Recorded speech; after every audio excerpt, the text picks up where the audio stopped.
Muy buenas tardes a todos los seguidores del canal Terra Mirabile, que vela por divulgar la riqueza patrimonial, natural y cultural de varias zonas, en este caso en el aspecto geográfico que abarca la península ibérica. Dentro de la península ibérica hay una zona, una región, una provincia que es Ávila, que quizá mucha gente relacione en su riqueza natural con la Gran Sierra de Gredos. Pero en este caso vamos a hablar de una Ávila que no es tan conocida, por lo menos por muchísima gente, y seguramente será valorada y querida por mucha gente si se conoce mejor. Para ello está hoy con nosotros Luis, Luis Martínez, perdón, Martín, Martín, Luis Martín, que de alguna manera es una voz autorizada por la amplia experiencia que tiene de dar a conocer y de estudiar esta zona. Luis, si quieres, por favor, autopreséntate. vale, pues en la actualidad estoy felizmente jubilado, aunque soy un ornitólogo con más de 40 años, aficionado mejor a la ornitología durante más de 40 años y tengo a este respecto pues varias publicaciones, entre ellas la Guía de Aves de la Moraña y Tierra de Arévalo, que se publicó por Asodema en 1999. Y también un estudio que hice sobre la butarda en Ávila y Madrigal Peñaranda, que me ocupó varios años y que publicó ADECAF en sus cuadernos de campo del Cernunal en 1997, en un monográfico sobre la Moraña, precisamente esta comarca de la que tú hablas y también que es más desconocida en cuanto a la provincia de Ávila. En la actualidad soy miembro de la Asociación de Cultura y Patrimonio, la Alhóndiga de Arévalo, que es una asociación cultural que hace una publicación mensual que se llama la revista La Llanura de Arévalo, y en la que participo de forma más o menos continuada cada mes, publicando un artículo relacionado con la naturaleza o el medio ambiente. Y también tengo un blog que se llama Arevaceos, donde subo pues, una buena parte de mis observaciones y de mis trabajos de campo relacionados con la naturaleza y también especialmente con la ornitología. Perfecto, pues estamos desde luego frente a una voz autorizada para hablar de la riqueza de la Moraña en un aspecto que quizás no sea el más conocido de la Moraña, o por lo menos yo no lo conocía, y es sus importantes humedales. Háblanos de la importancia de qué humedales hay, de cómo son dentro de esta región y desde tu conocimiento háblanos, introdúcenos en este mundo de los humedales de esta zona. Sí, para centrarnos un poco en lo que es la zona de estudio de la comarca de la Moraña. La comarca de la Moraña, decir que es la comarca que se encuentra al norte de la provincia de Ávila. Se denomina también la Tierra Llana de Ávila o también Tierra de Arévalo, puesto que el núcleo principal de población y cabeza de comarca es Arévalo. En esta comarca pues hay una serie de humedales y que tienen una importancia bastante grande, puesto que tienen un poder biodiversificador enorme. Hemos hecho un estudio relacionado con esto de los humedales de la Moraña sobre dos de ellos que se encontraban en unas condiciones deplorables, que es la Laguna del Lavajuelo y los Lavajos de los Ejidos, situados en Aldea Seca. Curioso nombre para hablar de humedales, Aldea Seca, que tiene una riqueza bastante importante en humedales, como veremos a lo largo de esta exposición, ¿verdad? Pero antes hay que definir qué es humedal o qué se entiende por humedal, puesto que nos podemos hacer un lío con las denominaciones y tal. Los humedales son superficies inundadas con aguas someras, o sea, de poca profundidad, y que generalmente son estacionales, puesto que en las épocas de estiaje o de escasas precipitaciones se llegan a secar, y que están íntimamente relacionados tanto con el nivel de precipitaciones, con la pluviosidad principalmente, como con el estado del acuífero subterráneo. Es decir, que cuando los acuíferos afloran, pues las lagunas se recuperan y pueden permanecer secas en esta zona durante años, ¿vale? Ya que se encuentran en zonas deprimidas de la superficie. Son zonas que se denominan también por eso endorreicas. Son las zonas más deprimidas por donde aflora el acuífero en época de precipitaciones. Un tipo de este tipo un ejemplo, perdón, de este tipo de lagunas que estén relacionadas con el afloramiento del nivel de la capa freática es el Oso, que quizás sea una laguna que conozca más el público en general, porque es la más importante del norte de Ávila, sin duda alguna, y también una de las más importantes en la cuenca sur del Duero. En esta laguna está el 95% del aporte de agua es del acuífero subterráneo, ya que se encuentra en una zona de descarga del acuífero, de las pocas que van quedando, dado al mal estado del acuífero, porque hay que recordar que en estas zonas agrarias los acuíferos subterráneos han disminuido mucho desde que se ha implantado el regadío de forma masiva, ¿verdad? Para hablar de humedales, pues también se denominan de distintas maneras, bien sea laguna, lavajo, charca, bodón o también saladares, dependiendo de su forma, su profundidad, su superficie, etcétera, ¿verdad? Y bueno, esto sería un poco la introducción a lo que son las lagunas y los lavajos de la zona.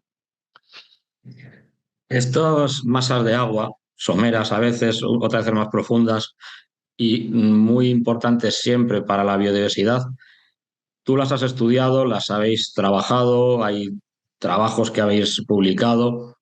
¿Qué importancia tienen para la biodiversidad? ¿Es un reservorio de aves acuáticas? ¿Es una zona importante para las aves esteparias? Háblanos de esta parte que conocéis bien. Sí, el estado actual de las lagunas y su importancia pues es muy grande, porque son biotopos que son muy pequeños, muy sensibles, pero que tienen un enorme poder biodiversificador. Están, de hecho, desapareciendo, o sea, su estado actualmente es lamentable.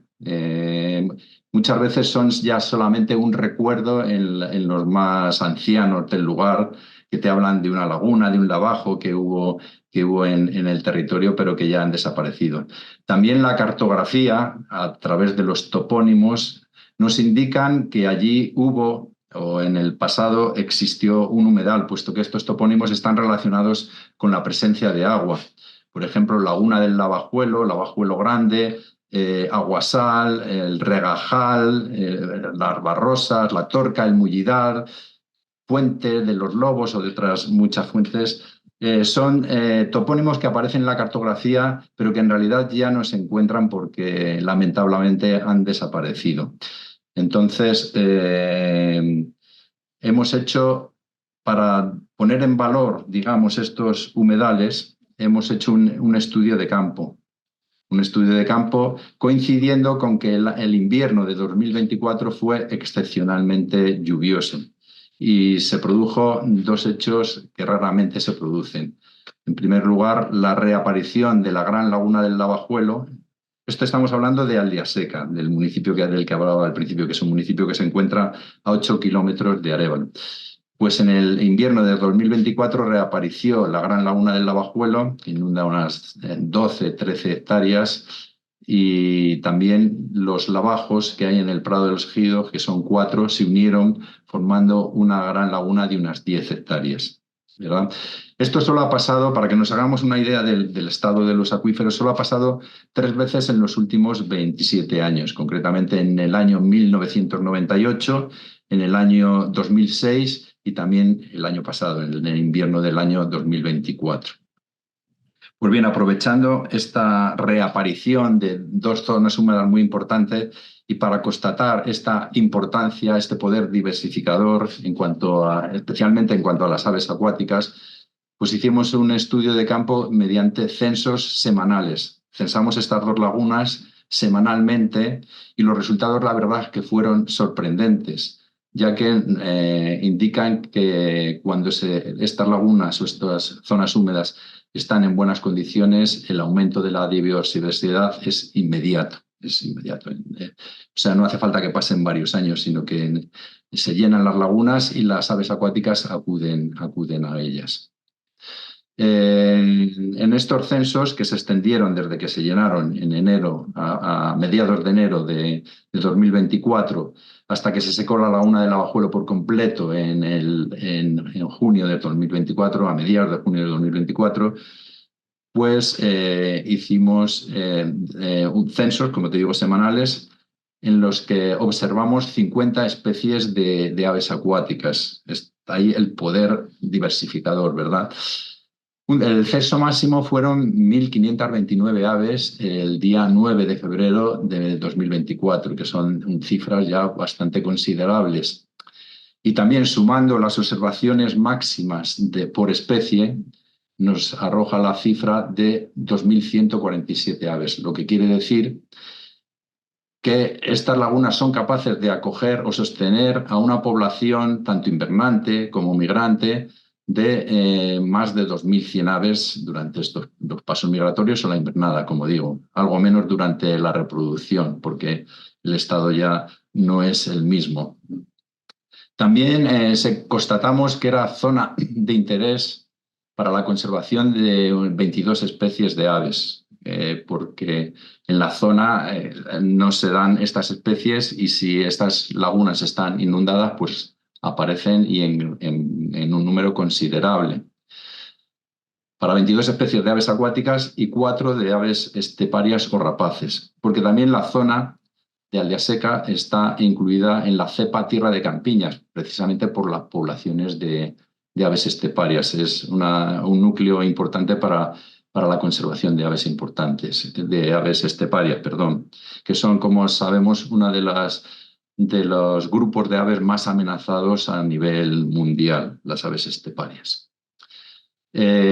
También se comprobó la relación que existe con otra laguna muy importante que he hablado al principio, la laguna del Oso, puesto que la laguna del Oso es de importancia internacional para varias especies de aves. Poniendo el ejemplo, por ejemplo, de la grulla, las grullas, tanto en paso como invernantes, utilizan el oso como dormidero, pero durante el día se distribuyen por los alrededores. Pues bien, una buena parte de las grullas que duermen en el oso acuden a diario a alimentarse en el entorno de las lagunas, en las tierras de los alrededores, incluso a beber en estas lagunas. Por lo tanto, se crea un vínculo entre el oso y las lagunas de Aldea Seca, estas dos lagunas en concreto, y se conforma un conjunto lagunar de importancia internacional para varias especies de aves.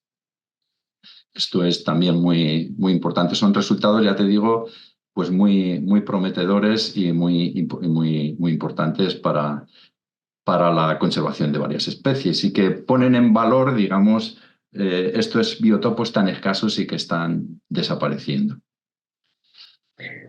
Ahora que nos has explicado meridianamente la enorme importancia de la ornitofauna que se cobija, que habita estos humedales cuando florecen en su mejor expresión, por ejemplo en el año 2024, vamos a entrar en un tema muy, muy preocupante y es el estado de conservación de estos humedales, las amenazas que acechan a los mismos.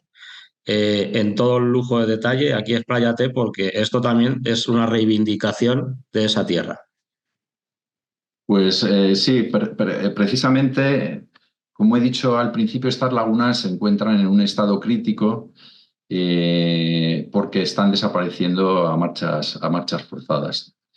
He hablado de los topónimos, que es una muestra de las lagunas o las zonas húmedas que había y que ya no hay, pero yo, que ya casi tengo 64 años, he sido testigo directo de la desaparición de muchas de ellas.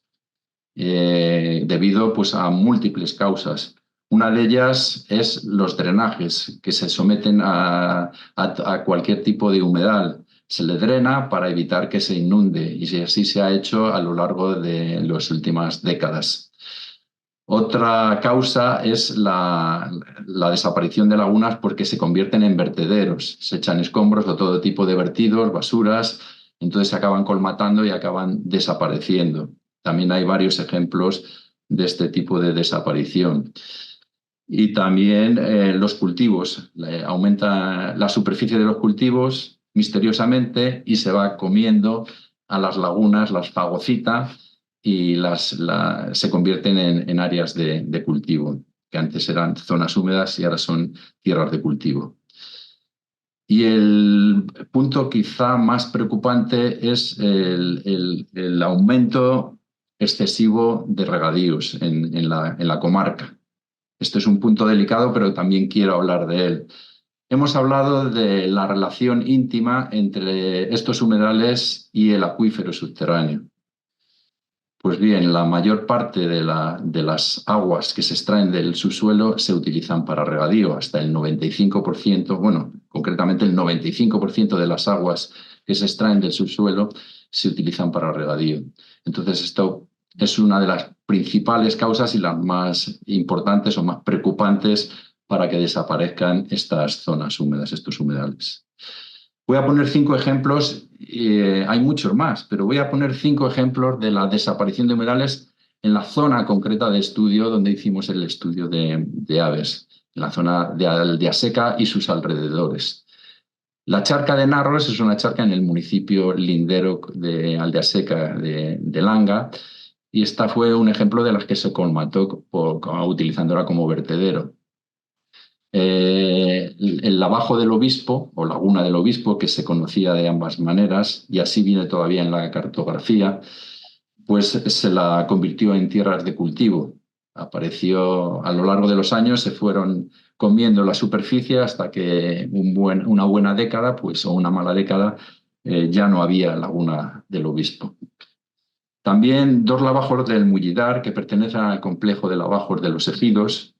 2 de ellos, que estaban en un prado que se llama el Mullidar, pues desaparecieron porque construyeron una planta fotovoltaica en la zona de inundación de estos 2 lavajos. Estos lavajos tuvieron hasta cierta importancia porque llegó a criar el pato cuchara, que es una especie que no es habitual en cuanto a la reproducción, sí en cuanto a la invernada y los pasos migratorios, pero no así en cuanto a la reproducción.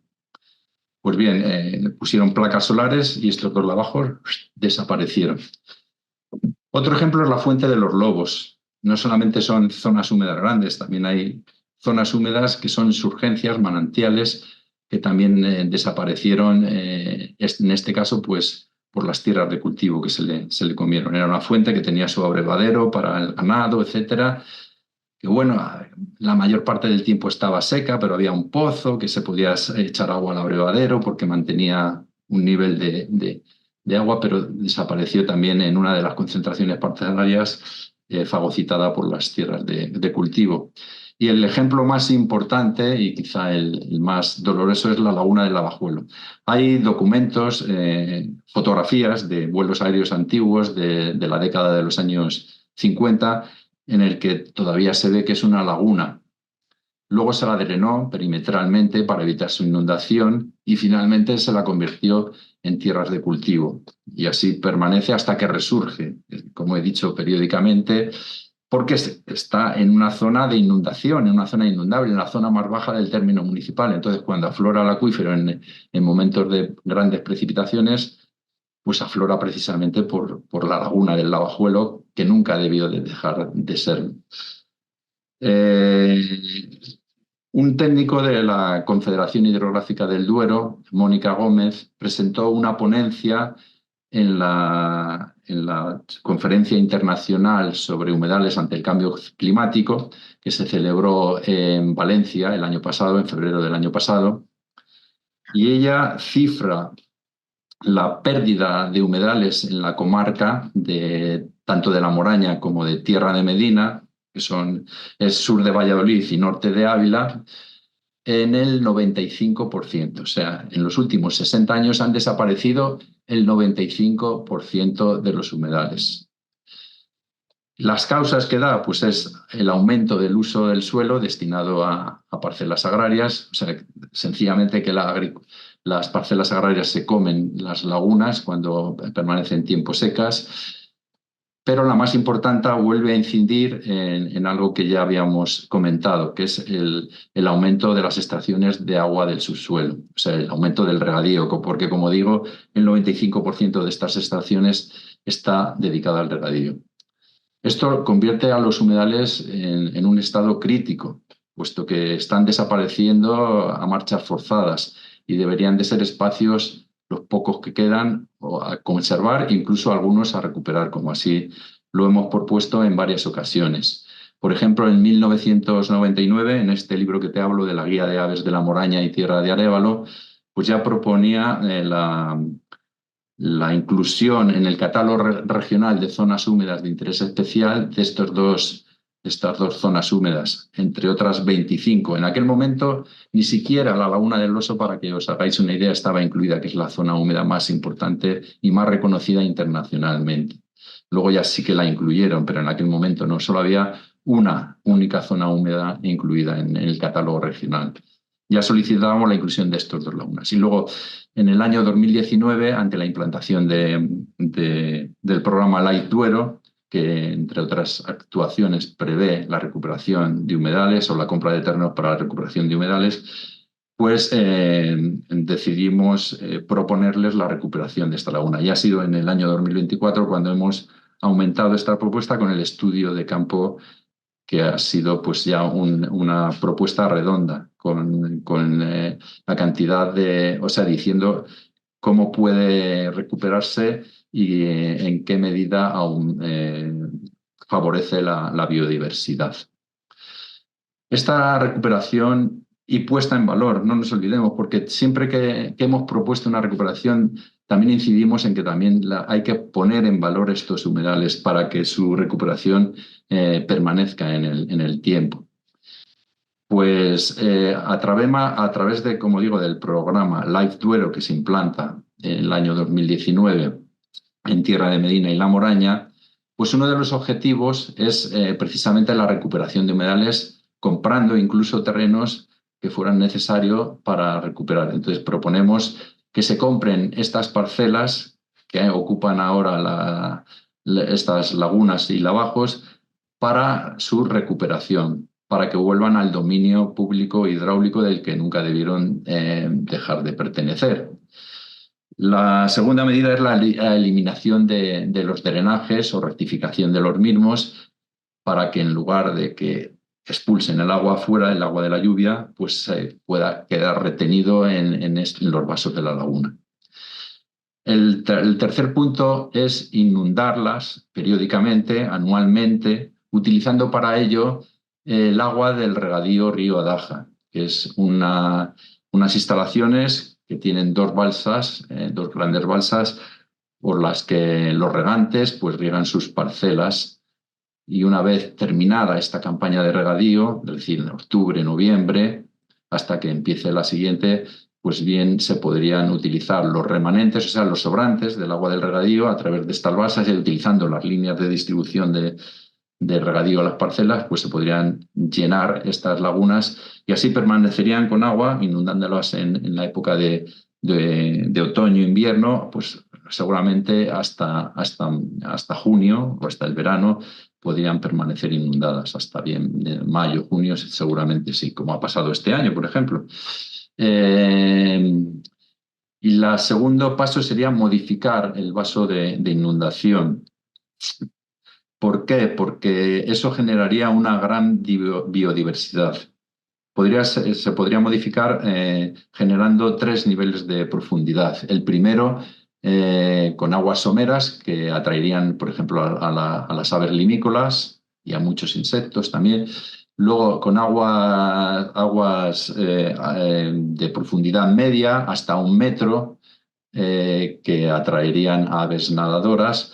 Y un tercer nivel de aguas profundas de algo más de 1 metro, que atraerían a aves buceadoras. Esto aumentaría significativamente la biodiversidad y generaría unos ecotonos de las distintas especies de aves. También sería muy necesaria la construcción de 2 islas en el medio de cada una de estos 2 humedales, tanto de la laguna del Lavajuelo como los lavajos de los Ejidos, para mayor tranquilidad y descanso de las aves, y también podrían utilizarse para la reproducción de las mismas, puesto que si hay zonas tranquilas también se pueden reproducir, que hasta ahora pues es el punto más flojo de estas lagunas, la reproducción.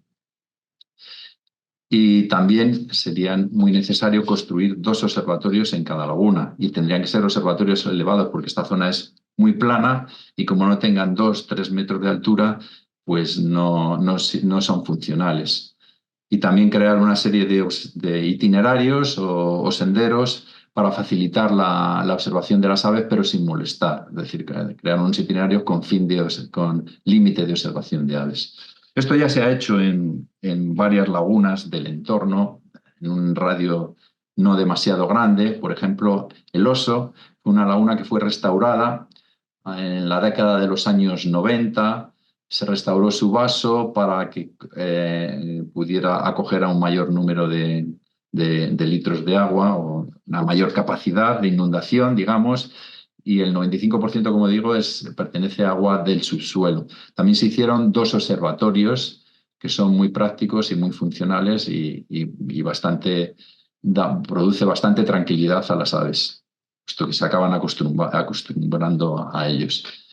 Otro ejemplo es la Laguna de la Iglesia o de las Heras en Villagonzalo de Coca, un pueblo que se encuentra a 25 kilómetros de Arévalo, y que se llenan estas 2 lagunas con agua del río Voltoya, a través de un azud, el azud del Pinarejo, y con una conducción de unos 15 o 16 kilómetros se llenan anualmente para la recarga del acuífero subterráneo, que es algo que también se pide aquí, y para la utilización por la fauna acuática, y con unos resultados pues también muy buenos. Otro ejemplo son las lagunas de Raso de Portillo, en Pedraja de Portillo, que eran unos prados inundables que se recuperaron y se convirtieron en 2 lagunas, una de 8 hectáreas y otra de 3 hectáreas, con 2 observatorios o 3 observatorios. Y también pues eso atrae pues, a centros educativos, etcétera, puesto que está muy cerca de Valladolid. Y también otro ejemplo, ya el último que pongo para no alargarme demasiado, es la vez que se llevó agua desde el río Adaja hasta el río Zapardiel, utilizando para ello lo que proponemos, el regadío del río Adaja. A través de las líneas de riego se llevó agua por caces y zonas de drenaje de aguas hasta el río Zapardiel. Una especie de trasvase con el programa Life Duero. Se hizo a modo de prueba, pero sí que funcionó. En cuanto a la recuperación de humedales, hemos confeccionado un decálogo no solo para su recuperación, insisto, sino también para su puesta en valor, para demostrar lo beneficiosa que puede ser la recuperación de estos humedales, no solo para la fauna, flora, sino para la sociedad en general, tanto de los pueblos cercanos como de los alrededores. Y son 10 puntos que consideramos interesantes para la recuperación de estos espacios. El primero es sobre el acuífero, porque la utilización o la recuperación de estos humedales sirve de zona de recarga del acuífero subterráneo, que está sobreexplotado y también contaminado, no nos olvidemos, porque aquí no se puede beber el agua del acuífero porque hay una gran concentración de arsénico debido a la sobreexplotación. El segundo punto es en cuanto a los humedales, puesto que son biotopos muy escasos, muy valiosos y muy sensibles, y producen un aumento en la biodiversidad tremenda. El tercero es en cuanto a la biodiversidad. Es un poco lo mismo, pero que cuando se recuperan estos humedales se ha demostrado que el aumento de la biodiversidad en cuanto a fauna es inmediato, y la flora pues, se produciría también paulatinamente. El cuarto punto es en cuanto a la conservación, puesto que serviría para la conservación de especies que están amenazadas o en peligro, no solo acuáticas, sino también esteparias o rapaces, ¿verdad?, que pueden utilizar estas lagunas para caza, beber, etc. Y también lo que he hablado antes, la relación que hay entre la laguna del Oso y los lavajos a recuperar. Están a 18 kilómetros y se puede considerar un conjunto lagunar de gran importancia para la conservación de varias especies. El quinto punto sería el turismo. Hay un turismo en auge, que es el turismo natural, y siempre que hay algo que ver, pues acude a algo natural. Si no hay nada que ver, sencillamente no va a acudir, pero si estas lagunas se recuperan, no cabe ninguna duda de que va a acudir este turismo natural a verlo a través de cicloturismo, senderismo, observación ornitológica, etcétera, ¿verdad? El sexto punto sería sobre la educación, puesto que se podrían utilizar para que los centros educativos de la zona acudan a estas lagunas recuperadas, pues utilizarlas como aulas al aire libre, para ver in situ y de primera línea y de primera mano por la fauna, la flora y también los ciclos agrarios. Institutos, colegios, pues pueden acudir a las lagunas. De hecho, ya se hace en varias lagunas, de los ejemplos que he puesto antes, en el Oso, en la laguna Raso del Portillo, esto se viene haciendo. El séptimo punto sería la investigación. Las distintas universidades pueden proponer a los universitarios que hagan estudios de fin de carrera o fin de máster y también incluso tesis doctorales, o sea, trabajos de investigación y científicos, pues sobre la recuperación de estos humedales, también sobre la recuperación de las aguas del acuífero o de los diferentes cultivos, tal. Y esto siempre es positivo y un orgullo para la gente de la zona, los estudiantes, que puedan aportar algo sobre investigación o científico de su comarca o de su pueblo. Y se puede hacer. Y el octavo punto sería en cuanto a la administración, ya que sería muy conveniente que las distintas administraciones se implicaran en la recuperación. De hecho, esto es una propuesta de la Comunidad Europea, la recuperación de lagunas a través del programa LIFE, que lo desarrolla el Gobierno de España a través del Ministerio de Transición Ecológica, Confederación Hidrográfica del Duero, pero que también participa la Junta de Castilla y León a través de Fundación Biodiversidad, y que también tiene este cometido de recuperar ciertas zonas. Y también y más interesante, yo creo aún, pues las administraciones provincial y local, a través de Diputación Provincial y a través del Ayuntamiento de Albiaseca, como se ha hecho en el Oso, que fueron los primeros que se implicaron en que eso tuviera éxito. Y de hecho, pues tiene un éxito tremendo la recuperación de la laguna del Oso. El noveno punto sería en cuanto al desarrollo, puesto que los puntos anteriores, la implicación de diferentes administraciones, la investigación universitaria, la educación, el turismo, la conservación, pues pueden producir proyectos de desarrollo rural a través de casas rurales, hostelería, investigación y conservación, bueno, diferentes. Esto también se ha hecho en el OS. Y el décimo punto sería la publicidad, porque los que visitamos, yo me incluyo, diferentes espacios naturales, sin darnos cuenta o queriendo, sin querer, hacemos una publicidad gratuita al sitio al que vamos al compartir nuestras observaciones o nuestras experiencias en distintas redes sociales o medios de comunicación. Y esto no es ni más ni menos que una publicidad gratuita para el municipio de Albiaseca y toda la comarca. Esto sería más o menos, en resumen, lo que se puede hacer para recuperar estos humedales tan importantes y tan maltrechos. Muchas gracias, Luis. Ha sido una exposición, yo creo que concisa y muy, muy pertinente y muy exacta de lo que hay que proteger, por qué hay que protegerlo y cómo se puede proteger. Y como cierre, solemos decirle a nuestros invitados que se lancen a mandar un mensaje a la ciudadanía, a las administraciones, a los oyentes, a los que van a ver esta videoentrevista, de por qué hay que proteger estos humedales. Bueno, lanzar ese ánimo a visitarlos, a cuidarlos, a apoyarlos y a formar parte de su defensa. Pues sí, muchas gracias por esta posibilidad de poner en valor los humedales. Qué duda cabe que los humedales tienen un potencial biológico enorme. Eh, Son biotopos muy escasos, como he dicho, y muy sensibles, que están en un estado crítico y que están desapareciendo, pero que a pesar de ello ya forman parte del acervo natural o cultural de nuestros pueblos. Por ello, aunque solo sea por sentimentalismo o por respeto al medio en el que en el que vivimos, pues sería algo así como una justicia natural pedir que se recuperen estos humedales. Y es justo, puesto que los regadíos son los máximos responsables de la desaparición de los humedales. Recordemos, hasta un 95% han desaparecido en los últimos años. Repito, es justo que una mínima parte del agua destinada a regadíos se utilice para recuperar algunas zonas húmedas, algunos humedales, para devolverles un espacio del que nunca debieron desaparecer.